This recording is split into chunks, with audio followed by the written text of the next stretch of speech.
Salut à tous, c'est King Boys, fondateur du média Retour vers l'avenir, a.k.a. RVA, le média R&B francophone dédié à toutes les générations confondues. Alors aujourd'hui, j'ai avec moi un pionnier.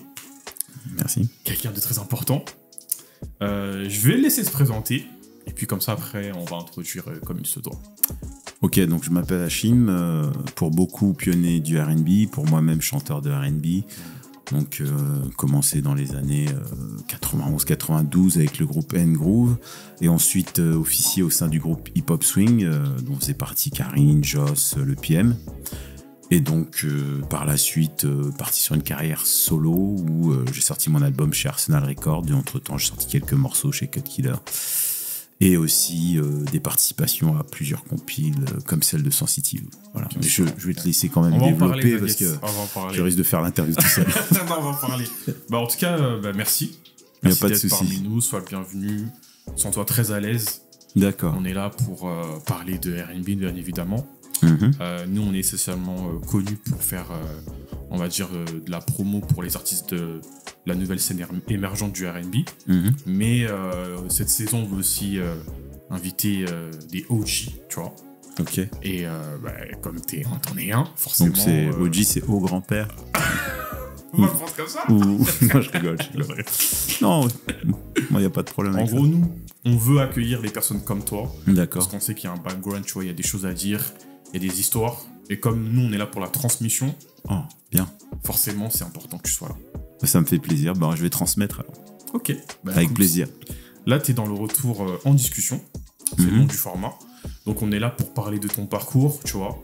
Donc, on va commencer de l'enfance, ta rencontre avec le R&B, jusqu'à maintenant. Donc, le but, c'est vraiment voilà, de pouvoir partager. C'est pas une interview, c'est une discussion, c'est un échange, tu vois. D'accord. Donc, même si je parle, tu as des questions, n'hésite pas. Je peux te poser des questions aussi. Bien sûr, Mais c'est on est là mortel. pour partager. C'est bon. On est là pour partager. C'est bon. Ben, on va partager alors. Ok, let's go. Bon, déjà, première question. On va parler de l'enfance. Est-ce que tu peux m'expliquer à la maison, où tu as grandi, qu'est-ce que vous écoutiez? Alors moi j'ai grandi dans une famille au milieu d'un quartier qui s'appelait le Bois-l'Abbé, une famille nombreuse, plusieurs enfants, entre 9 et 10, selon les époques, parce que certains ont grandi, sont partis, sont restés, et d'autres sont revenus. J'avais un grand frère qui vivait à La Réunion, qui à un moment est revenu à la maison. Et donc d'origine comorienne, mes parents ont grandi à Madagascar, pour maintes et maintes raisons, donc ça fait partie de mon histoire aussi. D'accord. Donc moi j'ai grandi en écoutant de la musique parce que mon père était quelqu'un qui aimait bien tout ce qui était technologique, moderne, de l'époque j'entends bien. Donc il avait acheté une chaîne hi-fi et donc il fallait mettre des disques dans cette chaîne hi-fi, et à cause de ça tous les samedis on allait acheter des grands LP dans un magasin à l'époque devenu Carrefour à Ormesson, qui était à l'époque un continent pour ceux qui connaissent. Et donc tu avais des longs rayons de disques à l'époque, ce qui n'est plus le cas trop dans Carrefour. Il te reste quelques rayons de CD, mais c'est réduit. Mais bon, c'est normal, c'est l'adaptation au monde qu'on connaît maintenant, mais ça, c'était un autre monde à l'époque. Donc, chaque samedi, on allait choisir soit un maxi, soit plusieurs petits 45 tours. D'accord. Et c'est comme ça que mon père a commencé à monter une collection. Et mon grand frère Quand qui tu venait dis de que là, vous allez choisir, c'est qu'ils vous laissaient choisir? il nous laissait choisir. Donc, D'accord. c'était compilation de Bob Tu te souviens Marley, du premier Stevie que toi Wonder. t'as pris? Moi, personnellement, j'étais pas le plus grand, donc j'avais pas forcément le choix. Moi, j'ai dû acheter un disque moi-même à une certaine époque, qui était Imagination, Just Illusion, que j'avais acheté en 45 tours, je devais avoir 10-11 ans. Mais comme mes grands frères et grandes sœurs avaient bon goût. Et qu'est-ce qu'ils avaient comme bon goût? Alors, ma sœur, c'était Donna Summer, la plus grande. L'autre, c'était Grandmaster Flash, Stevie Wonder, et j'en passais des meilleurs, des compilations de Aswad, Bob Marley, Steel Pulse. Et en plus, dans la cité, il y a des gens qui s'échangeaient des disques de funk, parce qu'il y avait des gens il y avait les frères Binta, à l'époque, ceux qui connaissent, au Bois-l'Abbé, qui étaient entre Créteil et le Bois-l'Abbé, qui eux étaient musiciens. Donc eux partageaient leurs disques de jazz rock fusion, on appelait ça, et aussi de funk, très funk, la vraie funk, tu vois, pas la funky. Ouais. Ce qu'on appelait la funky, c'est Kool and the Gang. L'autre funk, c'était plus Brass Construction, Laxide, toutes ces choses-là. Je fais exprès de dire plein de noms pour que... Oui, les références, il faut dire. Balance, on est là pour ça. Comme on est là pour la transmission, si. On va refaire vivre des gens. Vas-y, franchement, fais-toi plaisir. Et donc, t'avais les Gap Band, t'avais tous ces gens-là. Donc, c'était ça ce que moi, je pouvais avoir entre les mains à l'âge déjà de 9-10 ans, grâce à mon grand frère qui était danseur, qui est danseur encore, qui s'appelle Fax, qui fait du ralenti et qui est connu, qui a vécu en Suède aussi. Et donc, par rapport à tout ça, moi, j'ai grandi avec cette musique en fond à la maison, plus la musique africaine, plus les premiers groupes de musique comorienne. Et avec tout ça, ça faisait un mélange assez intéressant, on entendait plein de choses différentes, plus la télé française, avec Joe Dassin. Et ma mère était une grande fan de tout ce qui était variété française. Donc, quand on allait au lit, elle nous chantait aux Champs-Élysées, Mes amis, mes emmerdes. Est-ce que parmi tout ça, là, parmi tout ce que tu écoutais, t'avais déjà des préférences? Parce que tu m'as parlé de musique... Moi, ma préférence, c'était le jazz rock et le funk, déjà, dès l'époque. Ok. En plus, quand l'émission hip-hop est arrivée, je sentais qu'il y avait encore quelque chose de nouveau qui arrivait. Et je me suis aussi accroché à ce hip-hop et ça fait un espèce de mélange entre le hip-hop et le funk, la musique africaine, le zouk. Mais moi j'aimais bien les grandes musiques, ça veut dire que quand j'ai écouté du zouk, c'était comment il s'appelle, Expérience 7, des choses comme ça, des trucs très orchestrés, plus les kassav et tout ça. Et en musique africaine, c'était les grands groupes de musique africaine. Donc c'est toujours des choses où la musicalité était importante pour moi, et en reggae c'était Steel Pulse, Aswad, des choses. Et donc quand je suis arrivé à l'âge de 11 ans, 12 ans, j'ai commencé à aller sur les radios pirates, tu vois, vers 20h, tu commences à voir les émissions spé. Et quand j'arrivais à me faufiler sur la chaîne, quand les grands faisaient leurs devoirs et tout, je pouvais écouter Radio 7, Radio Show, Énergie. Énergie était une grande chaîne, une grande radio qui passait beaucoup de funk avant de devenir ce qu'elle est devenue quand elle était pirate, quand c'était une radio pirate. Il y avait Radio Show, Canal 102, toutes ces radios-là. Et donc à partir de 20h, il y a beaucoup de radios qui mettaient soit du métal, du rock, du funk, mais c'était très spécialisé. Tu avais toutes les émissions spé. Et c'est là que j'ai fait mon éducation, en fait. Et surtout Radio 7 avec Sydney, avec RLP. Et avec Dynasty aussi, un peu vers la fin de Radio 7. Et donc, ils m'ont appris tous ces groupes SOS Band. Et il y avait la nouvelle funk qui était ce qu'on appelait après la swing beat, ou je sais pas comment on appelait ça. On appelait ça l'électro-funk. Et c'était donc SOS Band, tu sais, ils commençaient à faire les TR 808, les TR 909 avec Prince et tout ça. Et donc c'est tout ce genre de musique qui m'a plus attiré, parce qu'elle mélangeait à la fois le hip-hop que je retrouvais chez Afrika Bambaataa. C'est ça, ouais. Je me souviens quand je partais je faisais du hand quand j'étais petit, je partais avec mon grand frère et ses amis. Ils avaient un gros poste, tu vois, les postes de gros, je sais plus comment on appelle ça là, les booming systems là. Et ils mettaient du Aswad et du Steel Pulse à fond quand on rentrait, et de l'Africa Bambaataa et du jazz rock. Donc ça faisait tout ce mélange.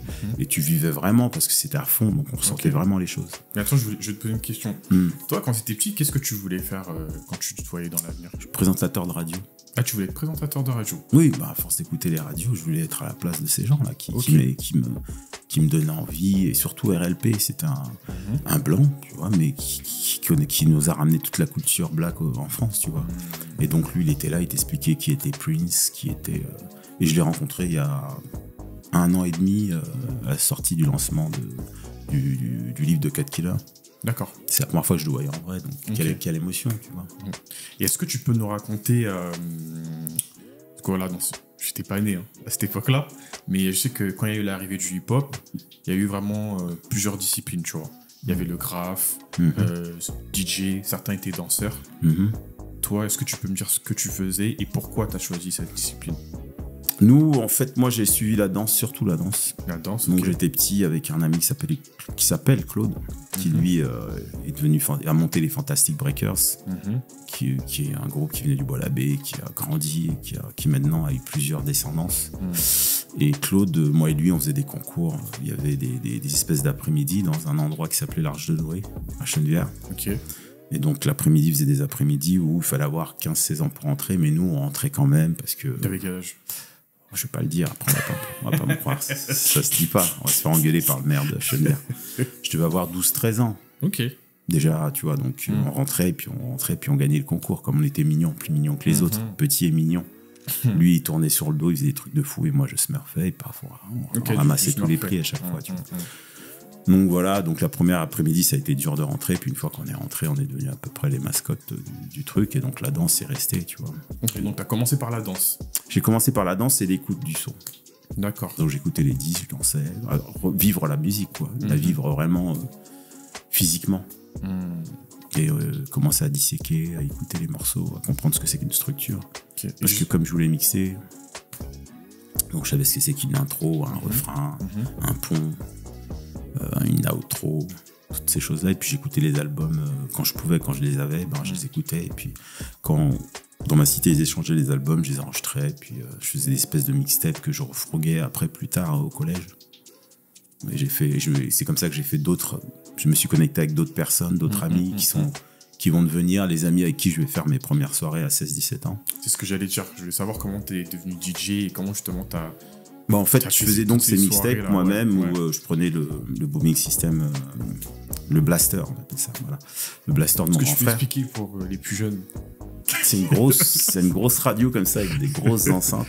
Et t'as une cassette. Mais ce qui était bien avec celui de mon frère, c'était le Sharp X, je sais pas quoi, tac, tac, et il y avait 2 cassettes. Et donc je pouvais enregistrer à la radio et après me refaire une cassette où je mettais les morceaux dans l'ordre que je voulais et je refourguais ça aux gens qui voulaient bien entendre à la cour de récré. Tac, on s'est changé les cassettes. Non. Tu les donnais, toi. Moi, c'est de l'amour. C'est partage, c'est gratuit. C'est gratuit, tu ramènes ta cassette, je te double ma cassette. En fait, moi, le plus important, c'était de diffuser la bonne parole, tu vois. Le pasteur du funk. J'ai capté. Donc diffuser, c'est vraiment donner. Quand tu donnes, après tu reçois. C'est ce que j'ai appris, moi. Il y a beaucoup qui cherchent tout de suite à... Non, au départ, déjà que les gens veulent bien, parce qu'à l'époque, tout le monde n'était pas... Tu vois, par une copine avec qui j'ai essayé de sortir, mais ça n'a jamais marché, qui était fan de Prince, qui sortait qu'avec des gens plus grands qui s'appelle Claire, je lui fais un big up d'ailleurs. Il y a qu'avec Claire que je pouvais parler de Prince, tu vois, dans ma classe par exemple. Mais les gens, ils parlaient d'autres choses. Michael Jackson à la rigueur, mais aller chercher encore plus loin, SOS Band, tout ça, t'étais perdu. À part quelques titres comme Saturday Love de Alexander O'Neal et Cherrelle, qui était à l'époque devenu un tube. Là où les gens, ils pouvaient avoir un truc, ou un Earth, Wind & Fire, Let's Groove, des choses comme ça où tu pouvais parler avec les autres, mais dès que tu rentrais trop dans les trucs un peu plus spé, c'était un peu plus difficile. Et le fait de voir que des gens aimaient la même chose que moi, ça faisait une connexion, on devenait amis, on partageait. Puis j'avais un autre pote qui s'appelait Anissé, qui était lui du Tchad, mais son père était ambassadeur, donc il avait beaucoup vécu à New York, et c'est lui qui m'a fait découvrir et apprendre l'anglais par rapport au rap. Run DMC me traduisait tout ça, et puis à force, moi l'anglais c'est devenu ma deuxième langue, tu vois. Et grâce à ça, j'ai compris tous les textes que j'écoutais. Donc lui m'a appris à traduire des textes, et ma prof d'anglais aussi, qui elle, pour nous intéresser, nous a dit qu'est-ce que vous voulez, puis j'ai ramené Beat It de Michael Jackson, elle a traduit, et puis ça nous a tous motivés. Et il y avait même un ami qui s'appelait Lin Khoury, qui était un peu plus grand que moi, avec qui je parlais que en rime en fait, parce que lui voulait être poète, et donc il se lançait dans le rap plus ou moins sans vouloir être rappeur, et nous on se parlait qu'en rime, tu vois. Dès que je le voyais, tac tac, on parlait en rime, ce qui m'a fait qu'après j'ai eu une facilité d'écriture.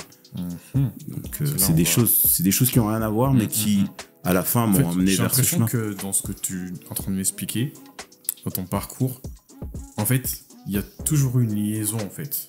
Tu me disais que en fait, quand tu étais petit, tu voulais être animateur radio, que tu as commencé avec la danse, que tu as été DJ, et que tout ça c'est lié par rapport, là on va y arriver, à la musique, et surtout, parce qu'il y a un thème aujourd'hui qu'on va aborder, c'est l'arrivée du R&B en France.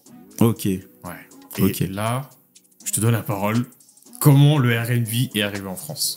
Pour synthétiser tout ça, en fait, c'est plein de choses qui se sont accumulées qui ont fait que je me suis retrouvé dans le R&B. En fait, quand tu réfléchis à l'époque, on pouvait pas s'imaginer sur un disque. D'accord. Maintenant, tout le monde s'imagine sur un disque, tout le monde peut sortir. Mais déjà à l'époque, c'est pour ça que de façon détournée, les choses ont tout fait pour que j'écrive, que je parle en rime, que je danse, que je chante. Comme si ton destin il était déjà tracé. Oui, mais il a fallu que j'accepte ces choses-là et que je les fasse sans avoir peur d'être ridicule. Et c'est des gens qui ont donné confiance en moi, et surtout cette envie de partager a été plus forte que d'être ridicule. Et ce qui fait que, tu vois, c'était pas évident de se retrouver sur un disque. Pour nous, c'était inaccessible. Après, il y avait pas aussi d'exemples à la télé. pour que vous puissiez vous dire. Moi, tous les disques qui étaient chez moi, à part. C'est des Américains. Oui, mais en français, il y avait que des Français. Oui. Et le seul que je voyais, c'était un métis indien qui s'appelait, je sais plus comment il s'appelait, Cher ou un truc comme ça. Ok. Donc, il n'y avait pas beaucoup de noirs. Sinon, les noirs, c'était la compagnie créole. C'était la compagnie créole. Peut-être par le zouk. Peut-être je me serais dit, oui. J'avais des amis, moi, qui faisaient du zouk. Et peut-être que je me serais retrouvé sur un disque de zouk. Mais comme ma musique était plus américaine et française dans l'écriture, moi j'aimais bien Yves Montand, Edith Piaf. C'est les grandes écritures, les trucs. Et je me suis dit, si je fais un jour une chanson, il faudrait que ça soit aussi grand que ces gens. D'accord. Que ça soit aussi bien écrit. Et on nous a, malheureusement, dans l'R&B, on nous a toujours critiqué en disant qu'on écrivait moins bien. Même si on écrit, ils ont toujours trouvé qu'on écrivait moins bien que les autres. Je sais pas pourquoi. Je sais pas, je pense qu'ils ont eu peur. C'est quoi quand tu dis il, c'est qui? C'est la variété? Même le rap, ils ont essayé de le ridiculiser. Oui, ok. Mais de lui-même, il s'est donné des espèces de... C'est la variété française dont on parle. C'est la variété, c'est nous-mêmes. Je veux dire que même nous, entre nous, on avait peur que l'autre marche. Moi, je m'en suis rendu compte après que même dans des gens de mon entourage, ils se disent si lui, il avance, moi, j'avance pas. Tu vois, c'est un peu une mentalité, il faut qu'on reste là où on est. On dit de rester, on bouge pas. Milieu, quoi. Voilà, et dès que tu commences à briller un peu, c'est difficile. C'est pas une question de blanc, de noir, de parano. C'est juste comme ça. C'est tout le monde a peur que, tu vois, si c'est pas moi, tu vois. Ouais. Et après, à la fin, quand ça marche, bah oui, ça marche. Parce que, ouais, mais est-ce que toi, tu m'as aidé? C'est ça. Moi. Et toi, tu réfléchissais comment, toi, à cette époque-là? Ah, moi, j'étais tellement dans mon truc que le peu de gens qui voulaient bien avancer avec moi, j'allais avec eux.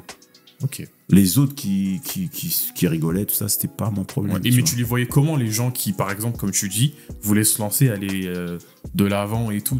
C'était quoi ton état d'esprit par rapport à ça? Même nos parents nous disaient, mais c'est pas un métier. Ou, tu vois, c'est tout un ensemble de choses. En fait, j'essaie vraiment de mettre à l'époque, tu vois. Parce qu'aujourd'hui, les choses ont changé. Et le but, c'est que les gens qui nous regardent puissent vraiment comprendre comment ça se passait, tu vois. Nous, ce qui nous a libérés, c'est le hip-hop. Ok. C'est-à-dire qu'on arrive avec un truc nouveau, on nous prenait pour des martiens, et il n'y avait plus de repères. Mais dès que tu parles de chansons, de musique, il y a des repères, les gens savent, ils disent « Ah non, ça, tu peux pas. » Mais le hip-hop, c'est arrivé, il y avait des trucs, il fallait écrire sur les murs, l'autre, il fallait qu'il danse, l'autre, il déchirait des disques. Donc, les gens savaient plus par quoi commencer pour te critiquer. Ouais. Mais quand tu faisais des choses comme de la variété française, du funk ou du rock, tout de suite, on te mettait en avant si tu fais du rock. Parce que beaucoup de Noirs faisaient du rock avant, dans les années 70-80. Oui. Moi, je comprenais pas pourquoi les grands frères, ils écoutaient pas de funk, ils écoutaient tous du rock. Ils écoutaient du rock, ok. Mais c'était du rock de Noirs. Bah après, le rock de base, c'est noir. Oui, mais quand tu arrives dans les 70, il est plus très noir. Oui, rock, oui, tu okay, vois, parce ouais. que nous, on nous voit à la télé. C'est pas alors que les anciens écoutaient ce rock et continuaient à écouter l'ancien rock où le rock évoluait. Tu vois, où ils écoutaient je vais te dire, comment il s'appelle le guitariste Bootsy Collins. Non, qui jouait avec les dents et tout. Toi, tu vas nous aider, toi. Non, il veut pas. Je connais, hein, mais ça va revenir. Bon, de toute façon, tu le mettras en bas, là. Il sera écrit là. Donc, non, parce que là, je pourrais pas me souvenir de tout, parce que là, il y a beaucoup de choses qui reviennent. Donc, Jimi Hendrix, voilà, je savais que t'allais y arriver. Et donc, merci. Donc, Jimi Hendrix, ce genre de choses-là, nous, on n'écoutait pas. Et puis nous, il n'y avait pas de barrière. On écoutait des disques blancs, noirs, il n'y avait pas ce truc. C'est les gens qui ont essayé de nous dire, non, vous, écoutez ça. Nous, ça nous touchait. Parce qu'on se reconnaissait dans les disques de Stevie Wonder ou d'un tel ou d'un tel. Mais au-delà de ça, moi, je kiffais autant Jodassin que Yves Montand. Tant que c'était beau et que c'était waouh, tu vois. Mais du coup, revenons. L'arrivée du R&B en France. L'arrivée du R&B en France, il était déjà là, en fait. Nous, on savait pas. Il était déjà là par qui? Parce qu'on voit Claude François, on sait pas qu'il fait du R&B, c'est du son de la Motown. Oui. Tu vois, on sait pas que Dick Rivers, il reprend du rock et que c'est du... En fait, il est là, déjà. Il a toujours été là, mais vous il avez est pas déguisé. Constant. En France, il est déguisé. Et c'est difficile d'y accéder. On est les gens de banlieue, il faut être de Paris, il y a cette espèce de truc. Nous, maintenant, on arrive avec le hip-hop, ça vient de la banlieue, et là, le hip-hop nous fait rentrer, pousser des portes. Et c'est là où qu'on ramène ce R&B rentre par nous. Sinon, il était déjà là, mais c'était jamais par nous. Mais moi, maintenant, ce que je veux savoir, c'est parmi vous, là. Moi, je te dis, il est rentré avec Radio 7, Dynasty, RLP, Sydney. Sydney, c'est un bassiste de groupe de jazz rock fusion. Moi, je l'ai plus connu sur Black Blamber. En même temps, après, je l'ai connu à la télé avec... Mais je voyais déjà ses disques. Black Blamber, il y a des gens qui me l'avaient passé. Je savais que c'était un bassiste de fou. Tu vois, donc c'est pour ça que, pour moi, c'était ça. Le fait que la musique était déjà là, mais c'était pas... Elle n'était pas faite pour nous, en fait. C'est pour ça qu'on ne se voyait pas sur les disques. On n'était pas américains, donc on ne se voyait pas sur les disques. Soit il fallait faire de la musique africaine ou du zouk. Ouais. Et quand nous, on allait dans les trucs de zouk, on nous acceptait pas forcément. Oui, parce qu'il fallait être... Non, parce qu'ils disaient, mais c'est quoi ces mecs-là, ces foufous qui vont par terre, tout ça. Tu vois ce que je veux dire? Certains. Après, il y en a qui sont intelligents. Il y avait déjà les Rotins, il y avait déjà... Moi, mon premier concert que j'ai fait, c'est Tony Chasseur, en première partie de Tony Chasseur. Okay. C'était un groove et on était en première partie, c'était au Rex. Mais voilà, il y a des gens qui faisaient le pont, mais la majorité des gens, pour eux, c'était pas pour eux. Ils avaient déjà leur musique, tu vois, c'était compliqué pour eux. Et donc, le R&B, il est arrivé vraiment en France en même temps que le hip-hop, quelque part. Le R&B que tu connais, toi, maintenant. Ouais.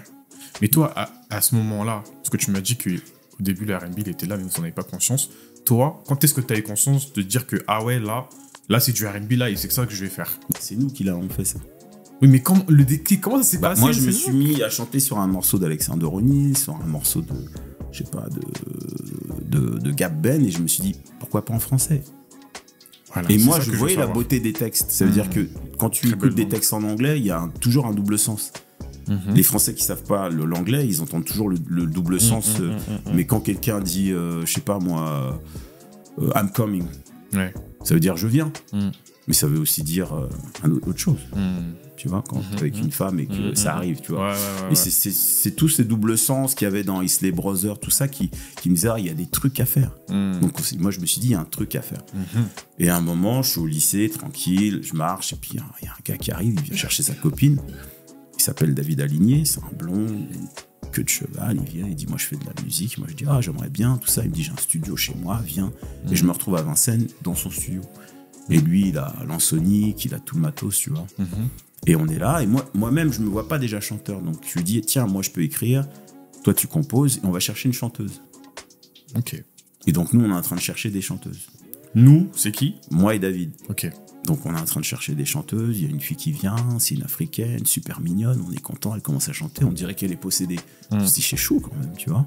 On cherche une autre, et à un moment, j'ai rendez-vous sur Paris, et là, je rencontrais une fille qui s'appelait Chiara. Ok. On l'entend au téléphone, on devient fou. Elle chantait comme Liza Stanfield, tu vois, un peu le style. Okay, c'était une rebeu, tout ça. Tac, je donne rendez-vous. Je l'attends pendant 4 heures. Je rentre chez moi, je l'appelle. Je dis, mais qu'est-ce qui se passe? Elle me dit, qu'est-ce qui se passe? C'est toi qui m'as mis en galère. Et en fait, on était au champ. Elle était à gauche. Parce que je rappelle, pour ceux qui nous regardent, il n'y avait pas de téléphone portable à l'époque. C'est bien ça, hein, on est d'accord? Fallait pas le dire, je veux dire. Tu m'as dit, ouais, non, il n'y avait pas de téléphone portable. Il y avait juste un répondeur à cassette. Et donc, ce qui se passe, c'est que pendant 4 heures, elle est là, moi, je suis là, et je lui dis, décris-moi ce que tu vois. En fait, elle m'a décrit qu'elle était de l'autre côté, tu vois. Et on était assis, chacun de côté du, tu vois. Et donc, on a loupé le coche. Après, j'ai essayé de la revoir. J'ai vu qu'elle bossait à Pain des Pains, ou je sais pas quoi, le truc de boulangerie. Je l'ai rencontrée, on a essayé de faire des trucs, puis ça s'est jamais fait. Et entre-temps, avec Aligné, je commence à prendre confiance en moi. Comme il faut que je coach les meufs qui chantent, tu vois, non, je chante comme ça. À un moment, je me retrouve devant le micro, tac, ça va, et puis on voit que ça fait quelque chose. Et là, il y a un autre rappeur qui rentre dans le groupe qui s'appelle Tizaï, et on monte un groupe qui s'appelle Cinétique, qui va pas durer longtemps. Donc moi, je commence à... Tu vois, ça se passe en 2-3 mois, ça, c'est rien du tout, tu vois. C'est pas un truc... pendant 2-3 mois, on est là, j'ai rendez-vous à... Il y a un studio qui est à Place d'Italie, dans une tour. J'y vais avec Aligné, on rencontre des producteurs, tac, mais tu vois, il se passe plus rien. Rien de concret, ouais, rien de concret, beaucoup de trucs. Et entre-temps, il y a un gars de ma cité, un grand, qui organise un concert de Tony Chasseur encore, tu vois.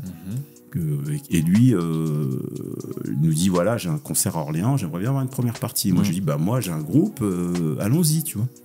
Et puis en réfléchissant, je vois qu'on n'a pas beaucoup de maquettes, on a peut-être un titre et demi, dont un en anglais et l'autre en français, mais il y a juste un refrain. Je dis, ça va être léger pour faire un concert d'une demi-heure, 1 heure. Bon, ça reste dans un coin de ma tête, et je vais à des soirées de Sydney, à Olivia Valère. Ah, tu te dis même pas, je vais écrire des sons, non? Ça dépend pas de moi, faut que j'aille au studio, ça dépend de l'autre, c'est compliqué, tu vois, je suis pas maître de mon bateau. Comme je vois que le bateau, la coque, elle a un peu troué, c'est un peu relou. Et là, je vais à Olivia Valère. Et quelques mois avant, je vais dans un espèce de chapiteau, t'as tous les groupes de rap de France. Il y avait souvent ça qui se faisait. T'avais Timide et Sans Complexe, Rap Sonic, pas encore Agasonic, mais Rap Sonic. Oui, au début, et donc tout le monde était là, tac tac, et je vois 3 gars qui passent sur scène, c'est un groove. Et ça chante pas super, mais il y a un truc. Il y a un truc qui arrive. Mais je me dis, moi, si j'étais dans le truc, j'aurais plus fait ça. Parce que moi, ça y est, je crois que je suis un grand producteur, tu vois. Mais bon, quand on a 20 ans, on croit que, voilà, tu vois. Mais bon, les gars de 20 ans, c'est pas pour être méchant, mais voilà. On croit connaître la vie, mais on commence à connaître la vie. Et moi, je suis là, tac, tac, et je les vois, et tac. Et tac, je les re-rencontre à Olivia Valère, à la soirée de Sydney. Et là, on passe un moment de ouf et tac. Et entre-temps, ils ont changé de chanteur. Ok. Et c'est Ils étaient combien au début, là, quand toi tu les as? 4, je crois, au départ. Et quand je les ai rencontrés, moi, ils étaient encore 4. Mais le cousin de Joss était parti. Il avait mis Joss à la place. Il faut savoir que Joss revenait des États-Unis. Ok. Et voilà. Et quand sa façon de chanter, c'était lourd. Puis on est là, on discute. Je vois qu'il chante et tout. Tac, je dis, bah, moi, j'ai un plan. Est-ce que vous voulez venir à Orléans? Ça va tuer. Tout est payé. Tac, cachet, machin. Tac. Et donc, je me dis, vaut mieux que j'aille avec eux. Comme ça, moi, je fais mes 2 titres et demi. Mais un titre et demi, ils font le reste, tu vois. Et pendant donc le concert se fait, tout ça, et pendant le train, on est là, on est en train de kiffer, on chante du New Edition, on est en train de kiffer. Moi, à l'époque, j'allais aussi dans une boîte qui s'appelait le Rayon Vert, où là, j'ai été formé par le DJ qui s'appelait Alain, petit Rayon Vert, et qui me fait découvrir plein de choses. Ouais. Et j'ai accès à plein de disques. Puis c'est un ami qui s'appelait Bruno Collin qui lui achetait tous les disques. Et donc, à un moment, je me retrouve avec une collection de disques à porter, que je peux écouter, sur lesquels je peux travailler et faire ma base. Et grâce à ça, moi j'arrive donc à Olivia Valère, je rencontre le N-Groove et on part sur Orléans. Et pendant qu'on part sur Orléans, on commence à chanter du New Edition, du tac, du machin. Donc au début, quand vous commencez, vous chantez pas vos sons, mais les sons des groupes comme Non, on est dans le train, on est en train de dire est-ce que tu connais ça, est-ce que tu connais ça, tu connais ça. Et là on voit que les voix, moi et Joss, les voix elles sont, tu vois, ça se marie bien. Moi je suis un peu plus grave que lui, il est aigu, lui monte super haut, tu vois. C'est un peu le Michael Jackson, tu vois, il a une voix de ouf, il a une technique de chant de ouf. C'est le Ralph Treven du groupe, c'est ça? Voilà, Ralph Treven du groupe, et lui bosse déjà avec Karine, donc c'est déjà une expérience et tout. Mais et donc moi je suis là avec Joss, tac, on échange, et tac, et quand on arrive à Orléans, on a l'esquisse de 2-3 morceaux, tu vois. Donc on n'a pas d'instru, donc on les fait en acapella. Donc on arrive à Orléans, on fait le morceau en acapella, les gens ils deviennent ouf, les gens d'Orléans deviennent ouf, tac, qu'est-ce que c'est que ça? Et c'est à l'époque de Shai, tu vois. Donc comme on arrive en acapella et que ça sonne, et puis c'est du franglais mélangé et tout avec quelques titres. Et eux ils font leur morceau, N-Groove, New Jack Swing, machin, ils font 2-3 morceaux. Le truc est plié, on rentre. Bon, après, il y a quelques histoires qui se passent.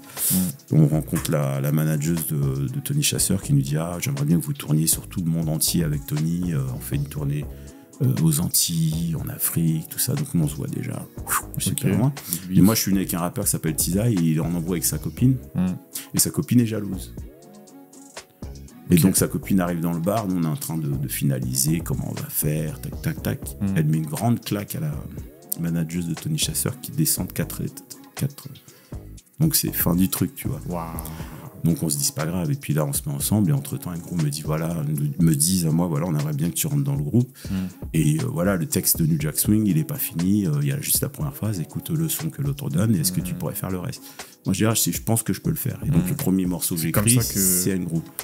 Mon père il avait un petit KGB où tu as une petite salle chez moi où c'est qui faisait les qui a fait la prod de ce son là? La prod de base c'est Jeff de N-Groove. Et donc Jeff de N-Groove fait ce truc là, et ils ont plein de maisons de disques qui veulent les signer, dont Remark. Et Remark, le truc c'est qu'ils veulent le sortir vite, tu vois.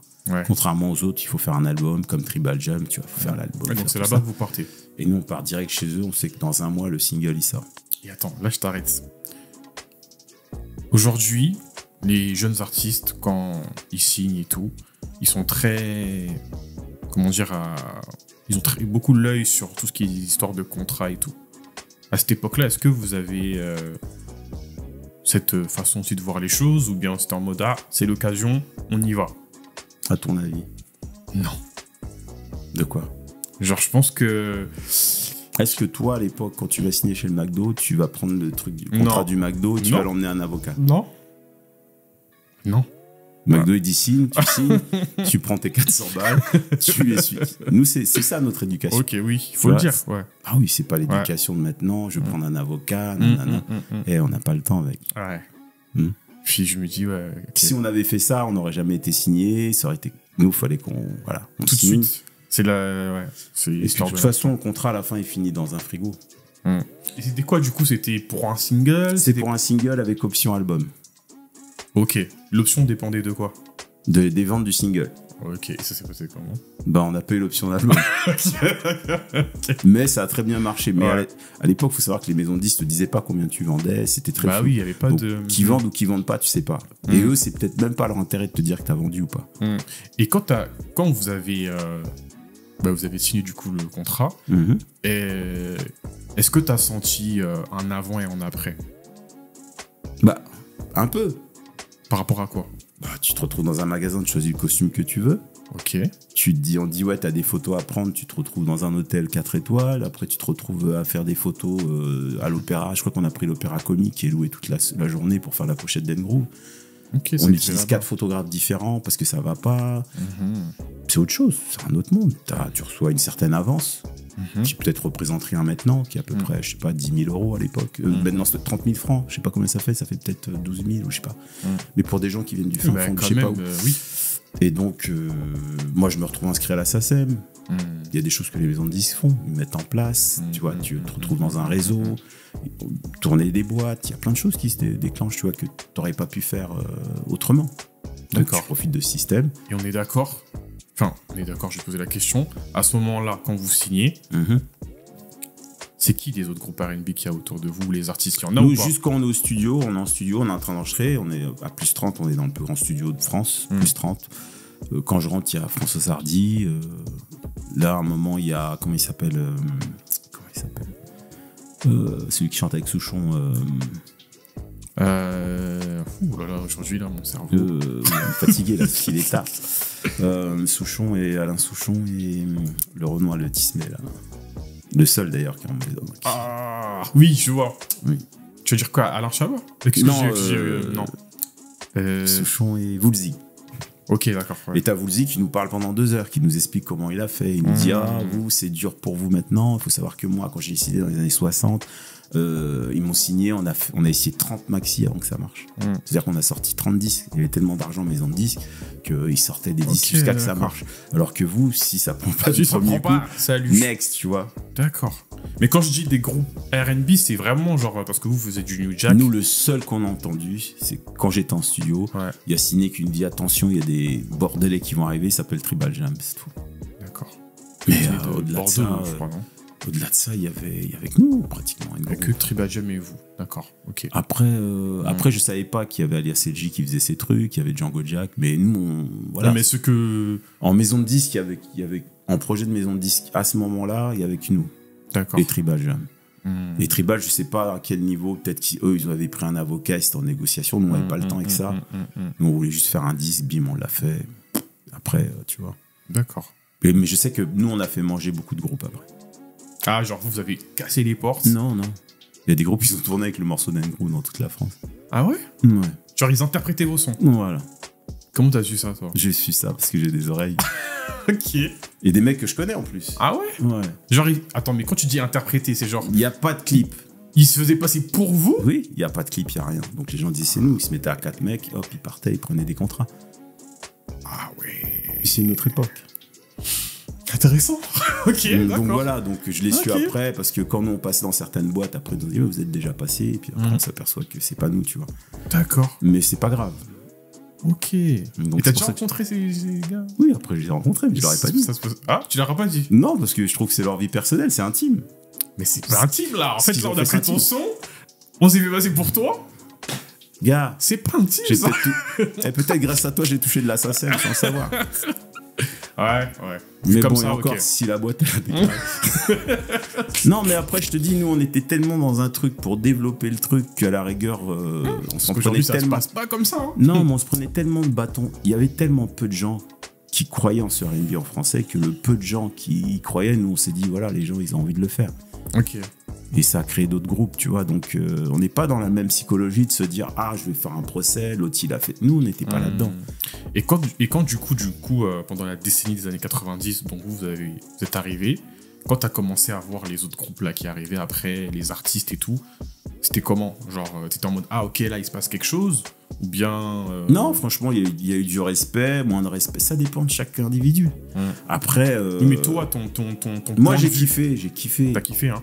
Parce que, franchement, être tout seul... Et moi, j'ai compris vite qu'en étant DJ, que ceux qui font manger les disquaires et les DJ, ce sont les prétendus DJ qui seront jamais DJ. Ouais. C'est-à-dire que le mec qui achète 1000 disques pour être DJ qui sait pas mixer, et ben c'est lui qui achète ton disque en fin de compte. Et quand ils sont 15 000, 20 000, 30 000 comme ça, ben tu vends 50 000 copies, tu vois. Donc il faut pas négliger ces gens-là qui sont des passionnés comme toi.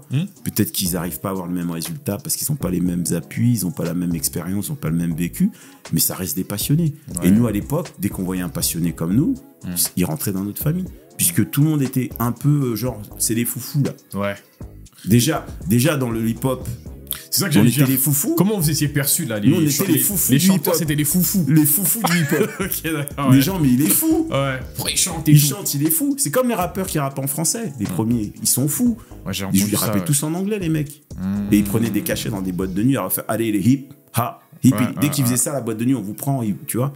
Et toi, t'arrives avec un truc en français. Ben non, la boîte de nuit, elle veut pas ça. Elle veut que tu fasses, allez, les hip, ha. Donc, tu vois. Avec le recul, en vrai, là, disons-nous les choses. Est-ce que tu te rends compte de ce que vous avez fait quand même? Franchement, non. Non? Franchement, on s'en fout. Ah. Tu sais pourquoi on s'en fout? Pourquoi? Parce que c'est à chaque fois, tu fais un truc, t'avances. Tu comprends ce que je veux dire? Aujourd'hui, il y en a qui ont fait de l'argent avec ce que nous, on a mis. À la rigueur, qu'ils en parlent pas, c'est leur problème à eux. C'est pas mon problème. Si on va parler ici.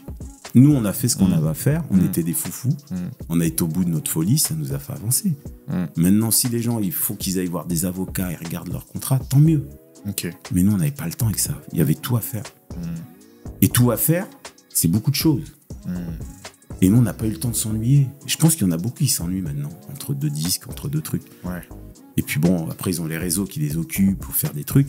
Mais nous, on n'avait pas le temps. Il y avait l'hip-hop qui était en train de naître. Il y avait des soirées qui arrivaient. Après, t'avais les soirées Zoupsi qui arrivaient. Black is Beautiful. Il y avait le Rayon Vert. Il y avait le Mocambo. Il y avait plein d'endroits. Moi, je trouve que maintenant, il y a beaucoup de gens sur les réseaux. Mais il n'y a pas d'endroit. Je sais pas comment ils vivent leur musique. Ouais. Nous, on la ressentait. On rentrait dans un endroit. On allait, par exemple... Quand tu dis il n'y a pas d'endroit, c'est quoi? C'est pour tout ce qui est quoi, prestation? Un concert, c'est un concert. Oui. Tu vas à un concert, t'es assis... Mais tu veux dire vraiment les showcases, genre, c'est ça? Nous, c'est les soirées, on soirées et tout. T'es là, il y a une embrouille, tu sais pas si tu vas sortir vivant. Tu vois, t'arrives classe, il y a une meuf qui arrive, elle te parle, fallait pas, parce que c'est la meuf d'un gars. Il se passe des trucs, c'est la vie, quoi. Et puis tu pars en courant, il se passe des trucs. Et tu penses qu'aujourd'hui, il n'y a plus ça? Je sais pas, faut me dire où c'est. Moi, j'y vais avec plaisir. Ouais. Des soirées à 5 € qui finissent avec fusil à pompe. Ouais, par contre, soirée à 5 €, il y en a pas. Hein. Tu trouveras pas. C'est ça qu'il y avait à l'époque. Maintenant, si c'est pour aller dans les trucs à 20 €, où tout le monde peut pas y aller, où il faut être sur la liste, machin, c'est un autre truc. Je veux dire que nous, on était vraiment dans le truc. Moi, j'ai vu Solar à Roissy-en-Brie dans une après-midi. Tu vois, on est parti en courant parce qu'elle a mal fini. J'étais à Bagneux. Dans une soirée, il y a un mec, il voulait pas payer. Il avait 4,50 €. Ouais. Il voulait pas mettre les 50 centimes, il est parti, il a revenu avec un fusil à pompe. C'était autre chose. Et ben. Maintenant, on dit que c'est violent, mais à l'époque. Non, mais c'est pour ça, entre les skins, les gens qui tapaient les skins, tu te faisais détrousser, t'arrivais un peu habillé, tu te faisais détrousser dans le métro, tout ça. Tu voyais des gars se faire tabasser là, des filles violées là. Tu vois, maintenant, on dit que c'est plus violent. Mais je sais ça pas. Dépend, je sais pas c'est quoi la violence en fait. Après, quand t'allais à la 5e dimension là, à Montreuil, quand ça s'appelait le Bataclan, le petit le Bataclan de nous les jeunes, parce que nous on n'a pas connu la Grange Obel, on était trop petits. Ouais. Mais quand il y a eu une autre Bataclan à nous, il y a des gens qui dormaient sur le parvis de Montreuil du dimanche au dimanche. Et pour survivre du dimanche au dimanche dans la rue, je pense pas que tu vends des beignets. Hein. Je pense que tu fais des trucs un peu plus, tu vois. Ce que tu veux dire. Et donc, voilà. Et puis, t'avais la RATP qui nous attendait, ça coursait. Il y avait de l'aventure, il y avait, tu vois, c'était palpitant, tu vois. J'ai capté. Bon, voilà, revenons à El Groove. Est-ce que tu peux nous dire combien de temps, à peu près, l'aventure, elle a duré? Comment ça s'est terminé? Et comment tu t'es lancé en solo après? El Groove, ça a duré, allez, on va dire, 6 mois. Ah ouais? Après, ça a continué, mais on se voyait plus. Et mon disque, il tournait à la radio. Ça s'est terminé. Le disque tournait à la radio. Ça s'est terminé. On s'est retrouvé à la maison de disque. La maison de disque m'a dit voilà, votre groupe est 2 groupes. Je dis mais comment ça? Elle a dit Joss, il est avec vous et il est avec eux. Donc il a expliqué moi ce qui se passe. Moi je dis je sais pas, moi j'ai l'impression qu'on était un groupe. Bon, c'était des embrouilles. En fin de compte, on se connaissait pas. On était jeunes, on n'avait pas chacun le même délire. Tu vois, c'est juste... Après, on s'est reparlé plus tard et tout. Okay. Naturellement, en fait, ça s'est fait... C'est parce qu'en fin de compte, beaucoup de gens rentrent dans la faille. Moi, je venais d'un quartier, l'autre, il vient d'un autre quartier. En soirée, on est avec certaines personnes, d'autres personnes, il y a des gens, ils se parlent entre eux. C'est des conflits, voilà. Okay. Et puis le groupe, à la fin, il n'a pas tenu. D'accord. Il n'a pas tenu, puis peut-être qu'on n'avait pas plus envie de faire la même chose. Et puis, moi, ils m'ont recruté, mais moi, j'avais d'autres aspirations. Je faisais mes soirées en même temps, donc je rencontrais encore du monde. Moi, un groupe, je les ai même rencontrés dans mes soirées. C'est passé plein de choses. Et puis après, ce qu'on a fait, c'est que après, j'ai rencontré d'autres personnes, on s'est retrouvés sur Sensitive, mais je n'ai même pas été chercher mon contrat chez Remark, tu vois. Ça, c'est fini, je suis parti sur un autre contrat. Est-ce que c'est la compile New Jack Swing Volume 1? Ouais, exactement. C'est ça exactement. Qui t'a... Eux, ils sont venus parce que comme ils savaient que j'étais Dan Groove, ils sont venus me voir, ils m'ont parlé du projet. Moi, je faisais mes soirées, je faisais mes trucs. Je faisais des soirées sur Paris tous les mois, ça engrangeait de l'argent. Avec cet argent, j'achetais mes affaires, je faisais mes trucs, je travaillais au McDo en même temps. Après, à l'époque d'un groupe, j'ai un peu arrêté, mais après, j'ai repris le boulot parce que. Et puis, à un moment, je suis passé à d'autres choses. L'été, je faisais du gardiennage. Je gagnais à peu près dans les environs de. Je sais pas, ça doit faire en euros maintenant, ça va faire 2 000 €, 3 000 €. Donc, j'engrangeais de l'argent un peu partout. Quand j'animais des soirées, je couchais 1 000 francs à peu près, tu vois. Donc, moi, en faisant mes soirées, j'animais d'autres soirées, je faisais plein de choses. L'argent rentrait de plein de façons différentes, donc c'était pas un problème pour moi, tu vois. Donc, comme j'étais occupé, j'étais pas là à me morfondre sur un contrat ou je sais pas quoi. Sûr. C'est quoi, la musique, ça marche pas. C'est pas la fin du monde pour moi, tu vois. C'est intéressant ce que tu dis parce que je trouve que. En fait, c'est vraiment une autre façon de réfléchir, tu vois. Aujourd'hui, une personne plus jeune arrête pas cette approche-là. Je trouve qu'aujourd'hui, les gens se mettent beaucoup la pression par rapport à la musique, l'industrie et tout. Et dans ta façon de parler, je sens vraiment qu'il y a une différence. C'était en mode, déjà, il y avait la passion pour commencer.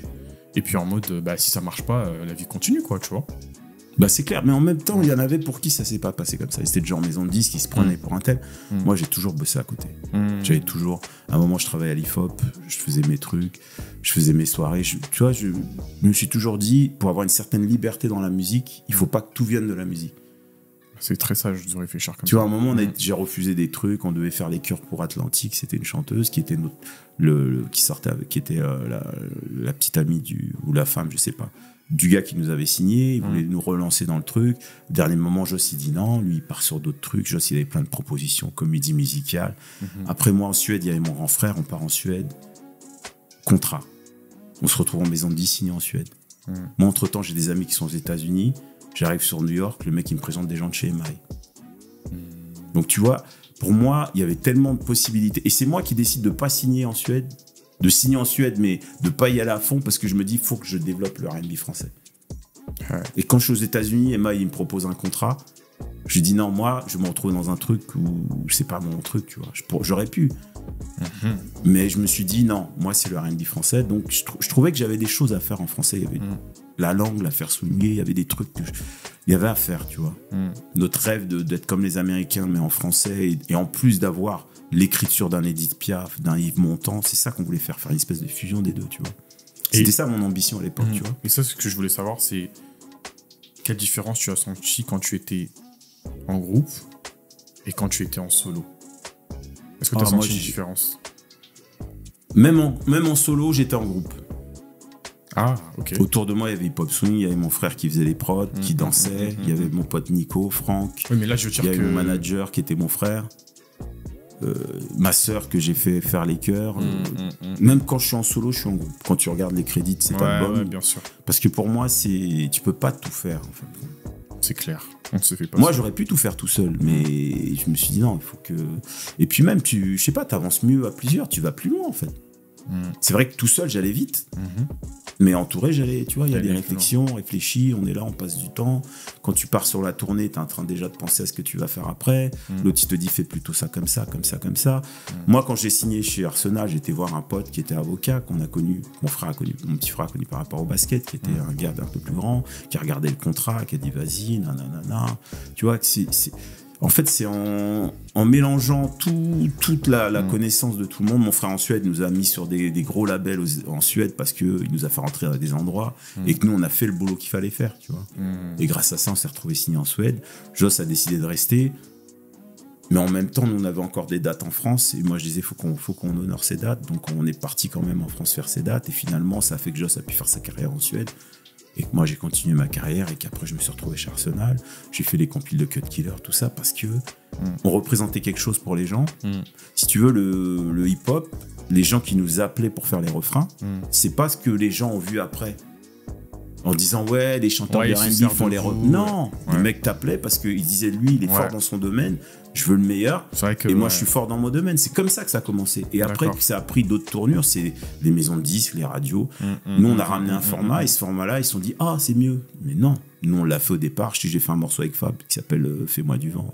Du vent avec Cut Killers, parce que Fab, il respectait mon taf. Je respectais le taf de Fab, tu vois. Quand je bossais avec la Clica, avec Roca, quand il nous appelait, c'est moi qui devais faire le refrain de Jeunes de l'Univers. Et au dernier moment, j'arrive dans le studio, ils mettent des scratchs. Je dis, vas-y, c'est mortel.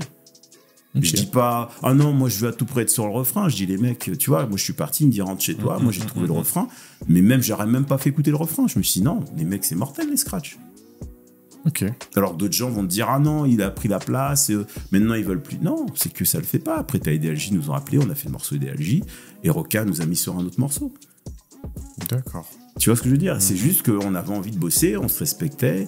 Certains on respectait pas, d'autres, voilà, c'est des affinités humaines. Cut Killer, quand il nous met sur la compile, pour lui, je me dis, il y a d'autres chanteurs à l'époque, mais pour lui, non, il y a que Hachim et Karim. Et pourtant, il y en avait d'autres qui commençaient à émerger. Mais pour eux, les gens qui voyaient taffer et ramener un certain level, c'était nous. Après, il y en a d'autres qui sont arrivés, il y a les Sweetness, il y a Aphrodisiac, il y a tous ces gens-là qui sont arrivés. Après, il y a eu les Petit Clovers, il y a eu toute la suite. On va revenir là dans la chronologie et même parler de la scène actuelle. Mais je veux savoir, l'album Il a fallu, est-ce que tu peux me donner ton top 3 de ce projet-là? C'est quoi les sons que tu préfères le plus? Ça va être dur. Moi, ceux que je préfère le plus, ça va être Il a fallu, Mes joies. Et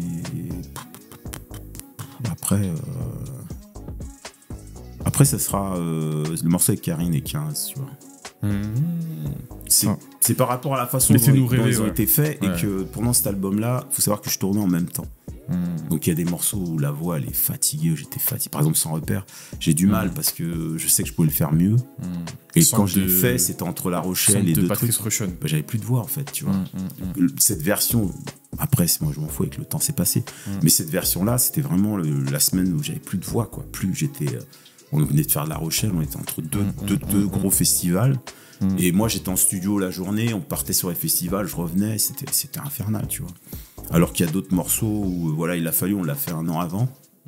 Donc c'était dans des conditions plus posées, tu vois, où Wallen fait le refrain et tout ça. Non, c'est des morceaux que je sais que vocalement, Mes joies aussi, j'étais bien.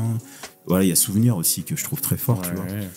Qui devait être un morceau de Karine à la base, tu vois. Que Tibi avait fait pour Karine et qu'elle n'avait pas gardé dans son. Juste l'instru, hein. Moi, tout de suite, j'avais entendu ce qu'il fallait. J'avais après, il y avait Jean-Michel Sissoko qui avait fait les refrains dessus. Donc voilà, c'est ces échanges-là. C'était, voilà, on avait envie de faire avancer tous les gens du R&B. Il y a des morceaux que j'ai fait avec Abdel aussi que j'aime bien. Et puis voilà, parce que j'avais fait venir une rappeuse de Suède avec qui on était sur le même label à l'époque. Et voilà, il y a plein de choses qui se sont passées en studio à l'époque. C'était intéressant, quoi. Ok, bon. Années 90, 2000, 2010, 2020. Aujourd'hui, on est en 2024. Est-ce que tu suis la scène actuelle là, du R&B? Qu'est-ce que t'en penses? Parce que je vais te faire écouter. Non, il y a plein de trucs sympas. Il y a plein de trucs sympas, mais c'est vrai que c'est dur de suivre la scène parce que, comme je te dis, il y a plus d'endroits où on se rencontre, tu vois. Moi, pourquoi nous on se rencontrait, même les femmes et tout ça? Il y en a, hein. Mais il faut que tu me donnes les adresses. On va parler après, t'inquiète. Moi, je serais très content. Hein. Ouais. Mais moi, tu vas découvrir des choses, franchement. Ça fait plaisir. Je pense que tu vas kiffer. Avec plaisir. Je pense que tu vas kiffer. Et d'ailleurs, comme on arrive à la fin, je vais te faire écouter des morceaux d'artistes de la scène émergente et tout. Je sais pas si tu connais, mais bon, tu me dis si tu connais ou pas. J'ai envie de te parler d'un artiste que j'apprécie beaucoup et à qui je passe le big up. Il s'appelle Osmose. Je sais pas si ça te parle. Ça me parle pas, mais vas-y. Lui, artiste R&B. Il a sorti un dernier single qui s'appelle La fille du motel. La fille du motel, ce son, je te le fais écouter.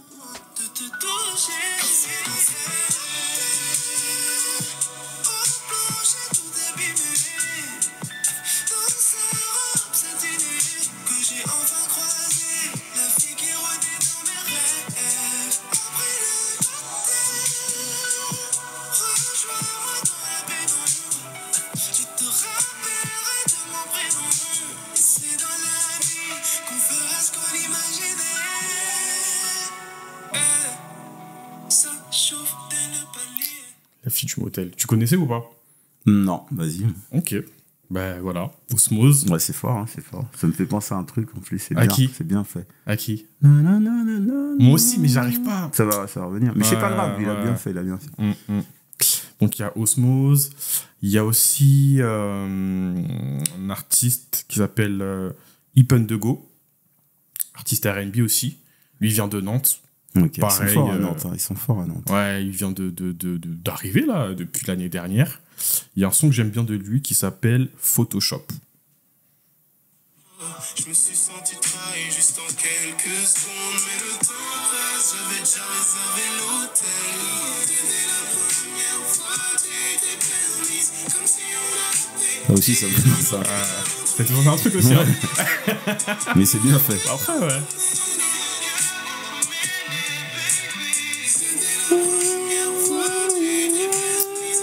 Je vois pas, mais je vois, genre.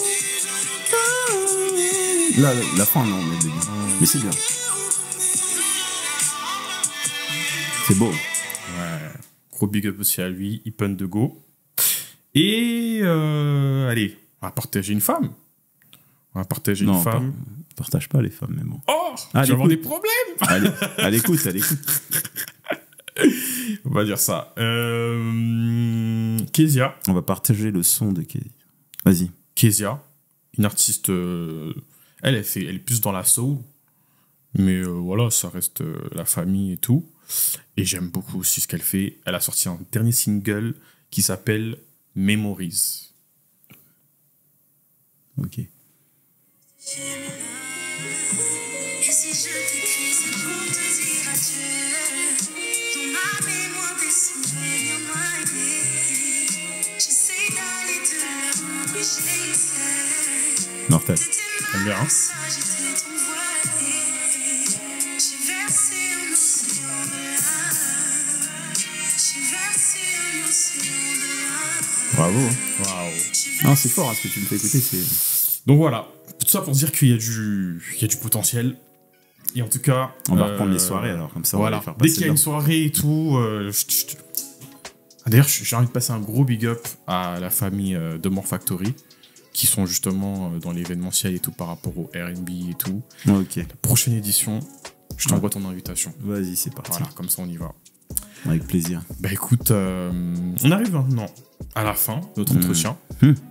Merci d'avoir été des nôtres. Avec plaisir. Franchement... Merci de m'avoir accueilli dans ton club. On va dire. T'es le bienvenu, hein, franchement. Comme je dis, c'est chez toi. Donc, en tout cas, tous ceux qui passent la flamme et qui font durer la flamme, moi je leur fais un gros big up parce que c'est pas facile. franchement, merci en tout cas. Ouais, ça fait vraiment plaisir. Bah écoutez, c'était Kin Boys pour le retour en discussion avec Hachim. On arrive maintenant à la fin. N'oubliez pas, commentez, likez, partagez, abonnez-vous. Suivez-nous sur tous nos réseaux sociaux. Également Hachim. Hachim sous le single. Je rappelle que dernièrement, il a sorti un très bon titre avec Joey Mata que je big up aussi. Ouais, beau projet de Joey Mata très, aussi. très beau projet. Donc je vous le recommande. Allez stream. Et on se dit à la prochaine. Et à bientôt, j'espère. Oui, à bientôt. Allez, à plus. Ciao.